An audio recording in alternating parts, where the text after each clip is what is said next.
जब जिंदगी बहुत संघर्ष में चल रही हो, बहुत दुख का जीवन चल रहा हो, बहुत कष्ट का जीवन चल रहा हो, बहुत कष्टमय जीवन चल रहा हो, तब शमी के 5 पत्ते, शमी के 5 पत्ते एक दुर्वा के साथ एक अक्षत चावल का एक दाना, वो भी हल्दी में भिंगोया हुआ हो या केसर में भिंगोया हुआ हो, शमी पत्र 5, एक दुर्वा, एक चावल का दाना, जो दिल से हृदय से बेलपत्री के वृक्ष के नीचे पार्थिव लिंग का निर्माण कर कर मट्टी का शिवलिंग बनाकर प्रदोष काल में, मतलब शाम के समय पर शिवलिंग बनाकर उस पे जल चढ़ाकर, जो ये 5 शमी का पत्र, एक दुर्वा और एक चावल का दाना अपनी कामना कर कर, जो दुख चल रहा है बाबा से विनय कर कर एक एक पत्ता जब समर्पित कर दे, फिर एक दुर्वा समर्पित कर दे, फिर एक चावल का दाना समर्पित कर दे और बाबा का वहीं पर पुनः विसर्जन कर दे, 3 महीना तो जाने दो, 15 दिन के अंदर वो दुख कटता जरूर है, चाहे कोई भी दुख, किसी भी तरह का दुख क्यों नहीं। एक बेलपत्र के वृक्ष की परिक्रमा करने वाले को हजारों अश्वमेध यज्ञ का फल प्राप्त हो जाता है, हजारों अश्वमेध यज्ञ का फल प्राप्त हो जाता है। उसी तरह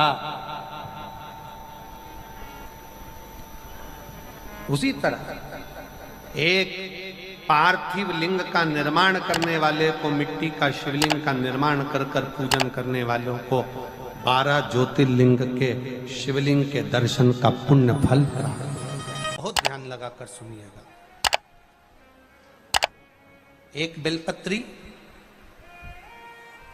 और उस बेलपत्री में एक चंदन की बिंदी और एक अक्षत का दाना मात्र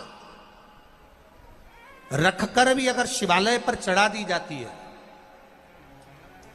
एक बेलपत्री, एक चंदन का बिंदी, और चंदन फिर निवेदन करेंगे। आज के जमाने में तुम लोग सब घिसा घिसाया, पड़ा पड़ाया, डब्बी का सामान ले लेकर, वो नहीं, चंदन की एक मुठिया रखो, थोड़ा सा भी घिसो, जरा सा भी घिसो, उसकी एक बिंदी और एक चावल का दाना, जब हम भगवान देवाधिदेव महादेव को समर्पित करते हैं, अपनी कामना कर कर समर्पित करते हैं, तो निश्चितता है, महापुराण की कथा कहती है, शंकर भगवान उसका फल शीघ्र प्रदान कर देते हैं। भले आपने कुछ करा ना करा, उसका फल तुम्हें मिल जाता है। में जाना, लोटा भरकर जल समर्पित करना, और कभी तुम्हारे जीवन में अगर तुमको लग रहा है कि मैं दुखों से पीछा छूट ही नहीं रहा, तब उस जगह पर बेलपत्री के मध्य भाग में पीला चंदन, ये जो पत्ती है और ये 2 पत्ती हैं, ये बड़ी पत्ती और ये बीच की जो 2 पत्ती हैं, इसके बीच में जो डंडी का भाग रहता है,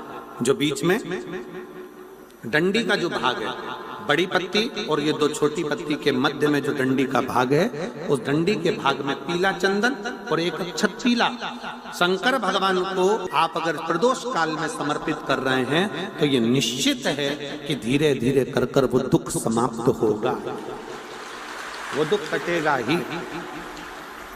प्रगत वर्णन किया गया शंकर भगवान की आराधना में, शिव की आराधना में, जब तुम्हें लगता है कि तुम्हारा व्यापार नहीं चल रहा, कोई तुम्हें धोखा दे रहा है, लक्ष्मी नहीं आ रही, बहुत चिंता में पड़े हुए हो, बहुत टेंशन में जिंदगी चल रही है, बहुत बीमारियां तुमको घेर ली है और चारों तरफ अंधेरा ही अंधेरा नजर आ रहा है, तुमने विचार करा अब मैं तो मर जाऊं तो अच्छा, मैं सुसाइड कर लूं तो अच्छा, मैं मर जाऊं तो अच्छा, तो मरने से पहले एक काम कर कर देखना, शंकर भगवान की आराधना कर कर देखना, शिव पर एक लोटा जल चढ़ा कर देखना, और ज्यादा चिंता, ज्यादा टेंशन हो तो बेलपत्री के जड़ को घिसकर उसका चंदन बनाकर शंकर को लेपन कर कर उसकी भी आराधना कर कर देखना कि बेल चंदन का फल क्या।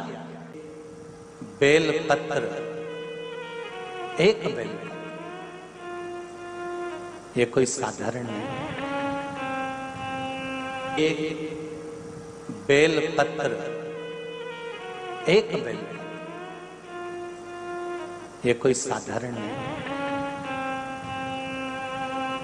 एक बेल। इसकी नीचे की डंडी से लेकर ये दो पत्तियां जहां लगी हैं और दो पत्ती से लेकर ये बीच की जो पत्ती है उसमें जो गैप है, उसमें जो जगह है, दिख रही है आपको? ये दो पत्ती से लेकर बीच की पत्ती के बीच में जो जगह खाली रहती है, 33 कोटि देवी देवताओं विराजमान रहते हैं इस बीच की जगह में। जब शिव जी को चढ़ाया जाता है तब इस पत्ती के बीच की जगह शंकर के शिवलिंग पर रखा जाता है, तो शिव जी इतने प्रसन्न होते हैं कि मेरी स्तुति करने के लिए ये भक्त 33 कोटि देवताओं को लेकर आया है, मेरी स्तुति करने के लिए। लोग चावल लाए, लोग अंबारियां लाए, धन लाए, दौलत लाए, संपदा लाए, पर एक शंकर का भक्त ऐसा होता है जो एक बेलपत्री के रूप में 33 कोटि देवताओं को, 64 योगिनियों को, आदि शक्तियों को शंकर को समर्पित करता है। कितना सुंदर संवाद है, कितना सुंदर बात कही कि भूल से भी किसी तीर्थ में नहीं गए, कहीं हमने गौदान नहीं करा, कहीं हम किसी तीर्थ में नहीं गए, हमने कहीं गौदान नहीं करा, हमने कहीं ब्राह्मण भोजन नहीं कराया, हम कहीं गंगा यमुना कावेरी सरस्वती नर्मदा छिपरा पुण्यवान नदी में हम स्नान नहीं कर पाए। शिव महापुराण की कथा कहती है भूलवश भी अगर पिपलेश्वर या बटकेश्वर किसी शिवालय पर भूल से भी अगर एक लोटा जल चढ़ जाता है तो देव अधिदेव महादेव सारे तीर्थों का फल अपने आप प्रदान कर देते हैं। भूल से भी चढ़ जाए।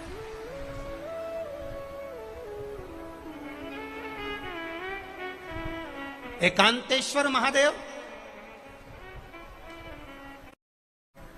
किसी तीर्थ में नहीं गए, कहीं हमने गौदान नहीं करा, कहीं हम किसी तीर्थ में नहीं गए, हमने कहीं गौदान नहीं करा, हमने कहीं ब्राह्मण भोजन नहीं कराया, हम कहीं गंगा यमुना कावेरी सरस्वती नर्मदा छिपरा पुण्यवान नदी में हम स्नान नहीं कर पाए। शिव महापुराण की कथा कहती है भूलवश भी अगर पिपलेश्वर या बटकेश्वर किसी शिवालय पर भूल से भी अगर एक लोटा जल चढ़ जाता है तो देव अधिदेव महादेव सारे तीर्थों का फल अपने आप प्रदान कर देते हैं। भूल से भी चढ़ जाए।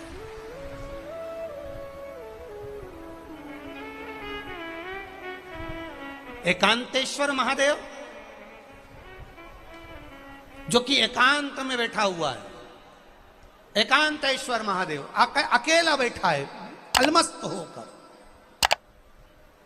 आप जा रहे हो गाड़ी लेकर, आप 4 व्हीलर गाड़ी में जा रहे हो, ट्रैक्टर में जा रहे हो, ट्राली में बैठकर जा रहे हो, क्रूजर में बैठकर जा रहे हो, 2 व्हीलर गाड़ी में बैठकर जा रहे हो और एकांतेश्वर महादेव का मंदिर दिख गया कोई एकांत में, भले उसका नाम नहीं मालूम तुमको कि कौन सा महादेव, और अकेला बैठा है जंगल में वृक्ष की छांव में एक ओटले पर, कोई दीवार नहीं, कोई जाली नहीं, कोई गेट नहीं, कुछ भी नहीं।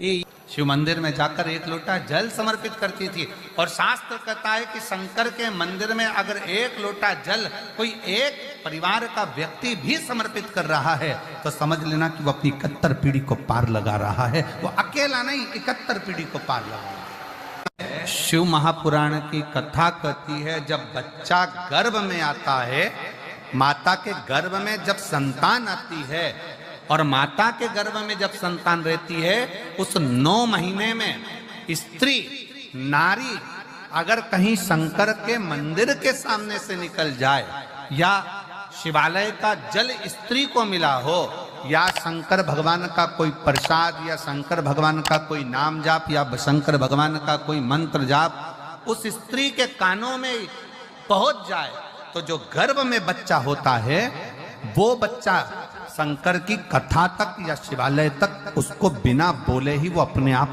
चला ही जाता है, पहुंच ही जाता है।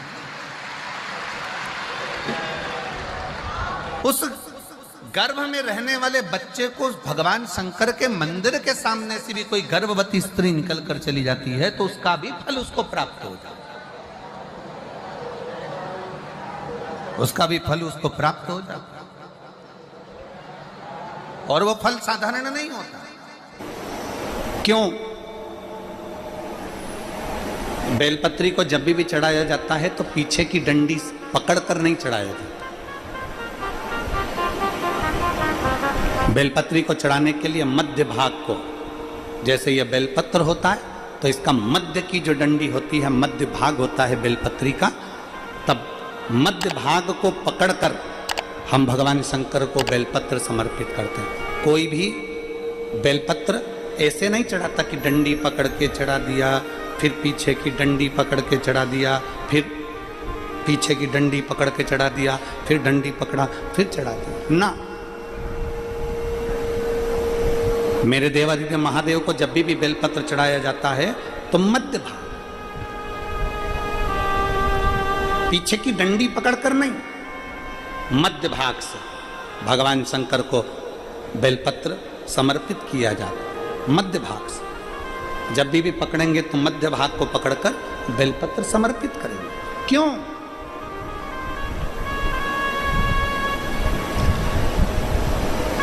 क्योंकि हमने भगवान शिव को मध्य भाग पकड़कर इसलिए समर्पित करा कि ये केवल बेलपत्र का मध्य भाग नहीं है मेरे शंभू, मेरे हृदय के मध्य भाग को मैं आपके चरणों में समर्पित कर रही हूं। मेरा दिल, मेरा हृदय, मेरा चित्त मैं आपको दे रही हूं। मध्य भाग एक विश्वास के साथ दे रही हूं। इतनी सुंदर बात नंदी ने कही है।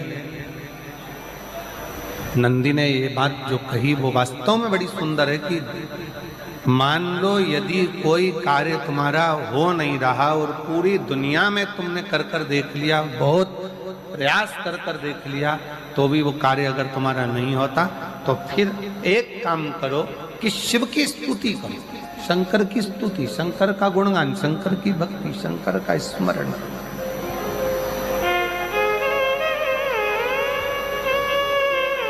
फिर शिव की स्तुति करिए, शंकर से विनय करिए, शंकर से निवेदन करिए, शंकर का गुणगान करिए।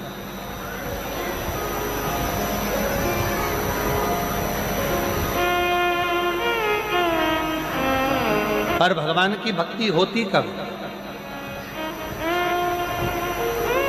जितने आस्था चैनल पर कथा सुन रहे हैं, जितने फेसबुक यूट्यूब पर कथा सुन रहे हैं, जितने पंडाल में बैठकर शिव भक्त कथा को रसपान कर रहे हैं, उनसे निवेदन करूंगा कि शंकर की भक्ति होती कब है, शंकर का स्मरण कब होता है, शंकर की भक्ति कब होती है, शंकर की कथा सुनने में मन कब लग सकता है? जब अपने भीतर की अभिमत्ता, अपने भीतर का अहम, अपने भीतर का अहंकार, अपने भीतर की आसक्ति, अपने भीतर का काम, अपने भीतर की तृष्णा जब दूर हो जाए तो समझो कि आप शिव में मन लगा बैठे। कितने सारे लोग बैठे हैं यहाँ पर कथा में, सब पंडालों के अंदर लोग शिव भक्त बैठे हुए हैं। कई लोग ऐसे भी होंगे जिनका आकर बैठ तो गए पर दिल नहीं लगता। दो जल व्यक्ति के जीवन को बदलते। कितने जल? जम के बोलो जरा। दो जल। एक देवादिदेव महादेव के लिए भरा गया एक लोटा जल और दूसरा है स्वयं के लिए भरा गया एक लोटा जल। यहाँ पर अगर बुजुर्ग मेरी माताएं बैठी होंगी, मेरी जीजियाँ बैठी हैं, मेरे जीजा बैठे हैं, बुजुर्ग जितनी माताएं बैठी हैं, वो पुराने समय का अगर लेख उठाकर देखेंगे तो पुराने समय के लोग भोजन करने बैठते थे ना, तो भोजन करने से पहले अपने पानी के लोटे को भरकर, अपना गिलास भरकर बैठते थे। किसी ने देखा है कि नहीं देखा? जम के बोलो जरा, देखा है आप लोगों ने? पुराने समय के लोग जब भोजन करने बैठते थे, पुराने समय के लोग जब भोजन करने बैठते थे तो अपना पानी का गिलास, अपना पानी का लोटा पहले भरकर आसन लग जाता था। बहू आसन लगा देती थी, बहू खाना बना देती थी, घर की पत्नी खाना बना देती थी, भोजन बना देती थी, घर के लोग भोजन दे देते थे। थाली कोई भी लगा कर ला कर दे, थाली कोई सजा कर ला कर दे, पर घर का जो व्यक्ति खाना खाने बैठता था, भोजन करने बैठता था, वो अपना पानी स्वयं भर कर बैठता था।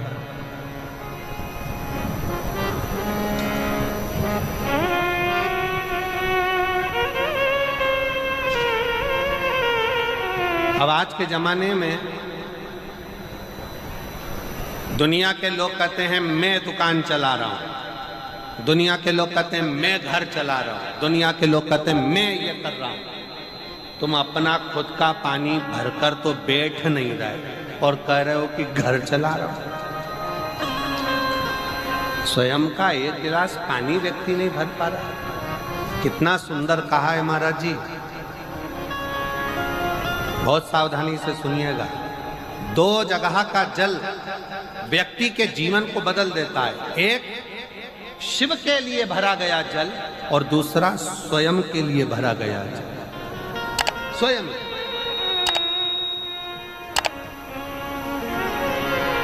शंकर के मंदिर में जा रहे हो, एक लोटा जल अपने घर से भरकर लेकर चले जाओ और अपने घर में जब तुम भोजन करने बैठ रहे हो, जब तुम रोटी खाने बैठ रहे हो, भोजन करने बैठ रहे हो, भोजन ग्रहण करने बैठ रहे हो, जब तुम भोजन को ग्रहण करने के लिए बैठ रहे हो, तब अपने घर में जब तुम भोजन ग्रहण करने बैठ रहे हो तो एक लोटा जल या एक गिलास पानी भर कर बैठो। बहू अच्छी है, पानी भरेगी, मना नहीं है। बेटा अच्छा है, पानी भरेगा, मना नहीं है। पोता अच्छा है, पोती अच्छी है, नाती अच्छा है, पंती अच्छा है, घर में सब अच्छे। तुम्हारी पत्नी भी अच्छी है, तुम खाना खाओगे तो वो पानी ला कर दे देगी। तुम्हारी बहू भी अच्छी है, तुम भोजन करोगे तो वो पानी ला कर दे देगी। तुम्हारा परिवार का हर व्यक्ति अच्छा है, तुम्हारा कहना मानता है। तुम जिमने बैठोगे, भोजन करने बैठोगे तो वो पानी ला कर देगा। पर शिव पुराण की कथा कहती है, जो व्यक्ति भोजन करते समय अपना जल स्वयं भर कर बैठता है, उसकी जिंदगी में से 3 रोग समाप्त हो जाते हैं। कितने रोग समाप्त हो जाते हैं? 3। पहला, अपना जल स्वयं भर कर बैठने वाले के घुटने का कभी भी डॉक्टर उसके घुटने बदलने का बोलेगा ही नहीं, घुटना बदल ही नहीं सकता। स्वयं का जल भर कर बैठे। दूसरे नंबर पर, जिसकी रीढ़ की हड्डी में कमर से लेकर कंधे तक जिसकी हड्डी में दर्द होता हो, या जो सुबह सुबह सोकर उठता हो और उसके कंधे दुखते हो या पीठ दुखती हो। दूसरे नंबर का रीढ़ की हड्डी का दर्द। और तीसरे नंबर का, डॉक्टर को दवाई खा खा कर परेशान हो गए और आधा सिर का रोग, भुकुटी, ये भौएं दुखती हो, सिर दुखता हो, ये कान के पास का दर्द होता हो, तो अपना भोजन करते समय अपना पानी स्वयं भर कर बैठो।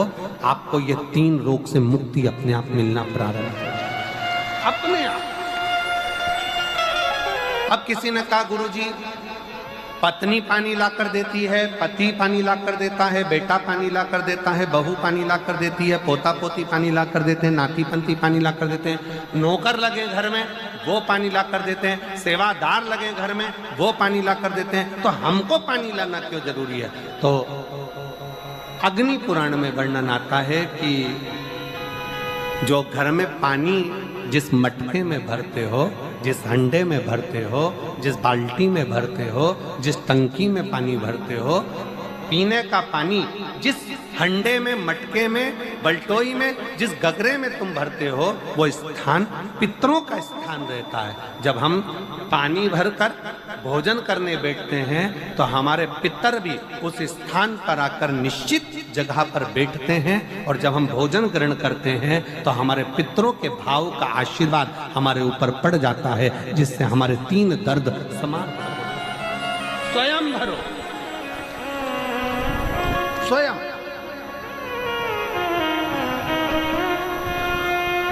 अब आज का जमाना इतना विचित्र है कि नौकर चाकर, परिवार, घर इतना बड़ा हो गया। आज के जमाने में कोई सोफे पे से उठना पसंद नहीं करता, वहीं से आवाज लगा देते हैं, ला मेरा भोजन लगा दे, रोटी लाओ। रोटी आई तो मालूम पड़ा पानी ला कर रखा बहू ने। वो बहू ला देगी, बहुत अच्छी है, बहू बेकार नहीं है, बहुत अच्छी है, बेटी बहुत अच्छी है, ला देगी पानी, भोजन भी लाएगी, पानी भी लाएगी, सब कुछ लाएगी। पर पहला फर्ज अपना है, जब तक शरीर चले, पांव चले, हाथ पैर चले,